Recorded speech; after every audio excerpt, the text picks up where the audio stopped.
بالله من الشيطان الرجيم. بسم الله الرحمن الرحيم. والذي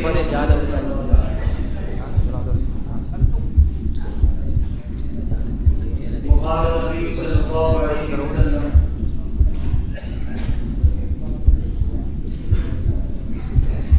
العلماء ورثة الأنبياء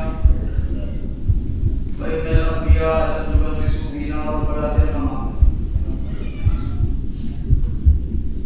وإنما ورثوا العلم ومن أخذه أخذ بحظ وافر. وقال النبي صلى الله عليه وسلم خير الناس من ينفع الناس. صدق الله العظيم وصدق رسوله النبي الكريم برحمتك يا أرحم الراحمين.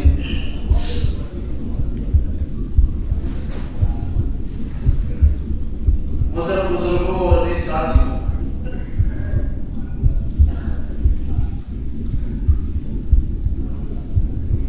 اللہ کے رسول صلی اللہ علیہ وسلم نے ارشاد فرمایا ان العلماء ورثۃ الانبیاء، علماء انبیاء کے وارث ہیں اور نائب ہیں، اور ہم سب جانتے ہیں کہ اصل کی غیر موجودگی میں نائب کا وہی کام ہوتا ہے جو اصل کا کام ہوتا ہے، گرچہ مقام و مرتبے کے اعتبار سے وہ کم ہوتا ہے۔ ایسے ہی رسول اللہ صلی اللہ علیہ وسلم کے جو وارثین ہیں، جو نائبین ہیں، وہ علماء کرام ہیں۔ جس طریقے سے اللہ کے رسول صلی اللہ علیہ وسلم نے اپنے دور نبوت میں امت کی رہنمائی اور قیادت فرمائی، تو اللہ کے رسول صلی اللہ علیہ وسلم کے دنیا سے پردہ فرما جانے کے بعد اللہ تعالیٰ نے اس امت کو کبھی بھی کسی بھی وقت میں کسی بھی صدی میں نائبین رسول سے محروم نہیں فرمایا۔ ہر وقت، ہر موقع پر، ہر صدی میں اللہ تعالیٰ نے ایسے ایسے علماء اور ایسے ایسے وارثین انبیاء پیدا فرمائے جنہوں نے صحیح معنوں میں امت کی قیادت کی اور امت کی صحیح رہنمائی کی اور امت کی گمراہی سے حفاظت کی۔ اللہ کے رسول صلی اللہ علیہ وسلم سے دنیا سے پردہ فرمانے کے بعد سب سے پہلے امت کی رہنمائی اور قیادت کرنے والی جو مقدس جماعت ہے وہ حضرات صحابہ کرام رضوان اللہ تعالیٰ علیہ مجمعین کی جماعت ہے۔ اس کے بعد تابعین، تبع تابعین، کبھی عبداللہ ابن مبارک کے ذریعے تو کبھی ائمہ اربعہ کے ذریعے تو کبھی امام بخاری، امام مسلم کے ذریعے اللہ تعالیٰ نے امت کو ایک قیادت، ایک لیڈرشپ عطا فرمائی۔ تو اگر ہم تاریخ اسلام پر غور کریں گے تو کوئی صدی، کوئی وقت ایسا نہیں ملتا جس وقت میں امت نائبین رسول سے محروم رہی۔ یہ سلسلہ چلتا رہا آگے چل کے، خاص طور سے 19ویں اور 20ویں صدی میں امت کی قیادت اور امت کی رہنمائی کا جو شرف ہے اللہ تعالیٰ نے علماء دیوبند کو عطا فرمایا، اور علماء دیوبند میں اللہ تعالیٰ نے ایسے جیالے اور دیوبند کے ایسے ثبوتوں کو پیدا فرمایا جنہوں نے عالمی سطح پر وہ کارنامے انجام دیے کہ جن کی نظیر شاید قیامت کا کوئی پیش نہیں کر سکتا۔ ایسے ایسے کارنامے انجام دیے علماء دیوبند کے ثبوتوں نے پوری دنیا میں کہ تاریخ رقم کر دی۔ بہت سارے ان کے کارنامے ہیں، ان میں سے ایک سر فہرست جو کام اللہ تعالیٰ نے علماء دیوبند سے لیا وہ کام ہے، وہ پلیٹ فارم ہے، وہ تنظیم ہے جس کے عنوان پر آج ہم لوگ یہاں پر جمع ہوئے ہیں، جس کو ہم جمعیت علماء ہند سے تعمیر کرتے ہیں۔ یہ جمعیت علماء ہند سن 1919 عیسوی میں علماء دیوبند کے ذریعے اللہ تعالیٰ نے اس کی بنیاد رکھی، اور اللہ تعالیٰ نے اس تنظیم کو شرط قبولیت سے سرفراز کروایا، اور یہ وہ جماعت ہے، یہ وہ تنظیم ہے جس نے جہاں تحریک آزادی کے لیے ایک نمایاں کردار ادا کیا، شریعت پر مبنی رہنمائی کی، وہیں پر آزادی ملنے کے بعد ہر اعتبار سے مسلمانوں کی قیادت ملی ہو، سماجی ہو، معاشی ہو،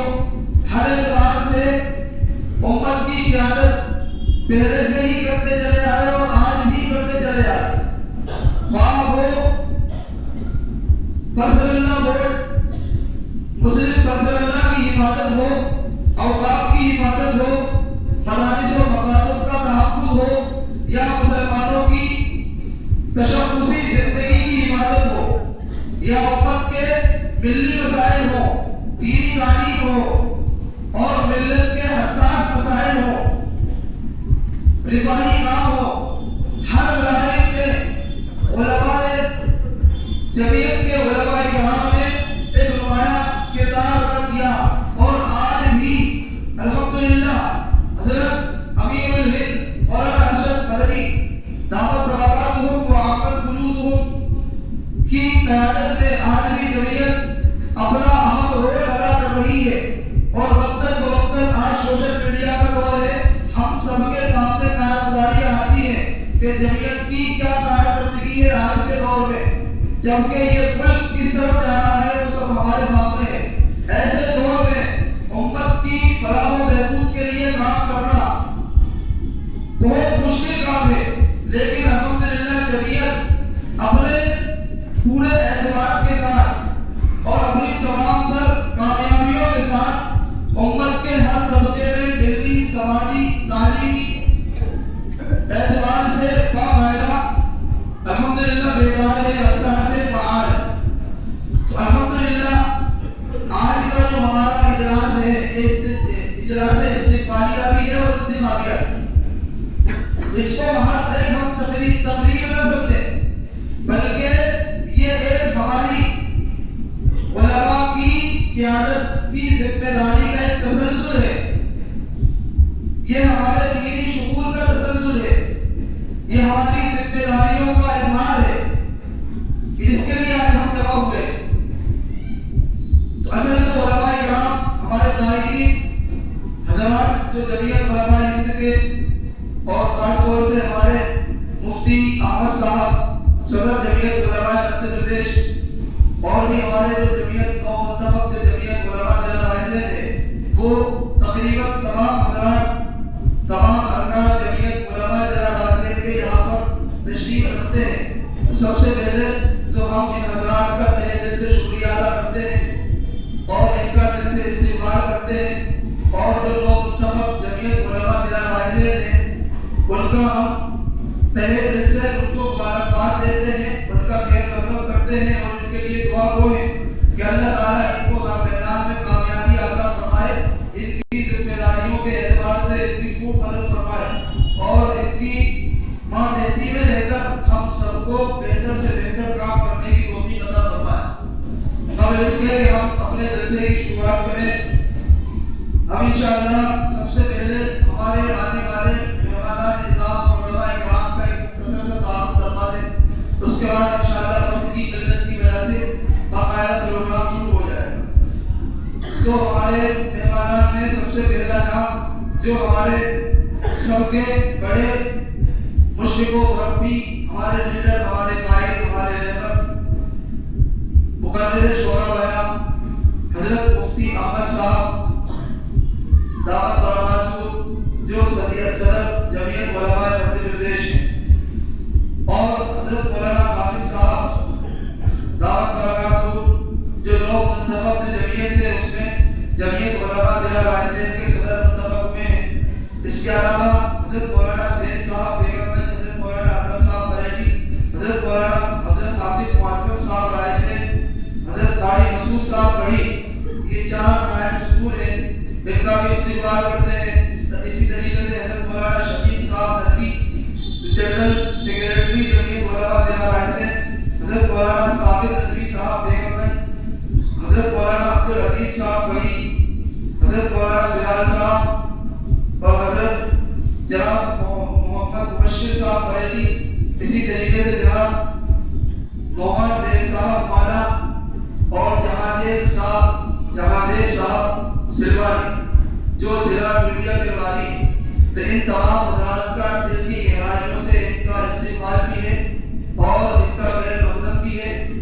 اب ہمیں پتا ہے کہ آپ حضرات کو سننے کے لیے آئے ہیں، اس لیے آپ کے اور ان کے درمیان زیادہ عائد نہ ہوتے ہوئے ہم اپنے پروگرام کو آگے بڑھاتے ہیں اور اپنے جلسے کی جو صدارت ہے وہ ہمارے مہمان خصوصی حضرت مفتی احمد صاحب دعوت برکاتہم کے سپرد کرتے ہیں اور حضرت صدر صاحب کی اجازت سے جلسے کو آگے بڑھاتے ہیں۔ تو کسی بھی بزم کا آغاز جو ہوتا ہے، الحمدللہ ہم مسلمان ہیں، مسلمان ہر بزم کا آغاز جو کرتا ہے وہ خدا کے قرآن پاک سے کرتا ہے، اس لیے سب سے پہلے قرآن پاک کی تلاوت کے لیے دعوت دی جا رہی ہے۔ مکتب کے طالب علم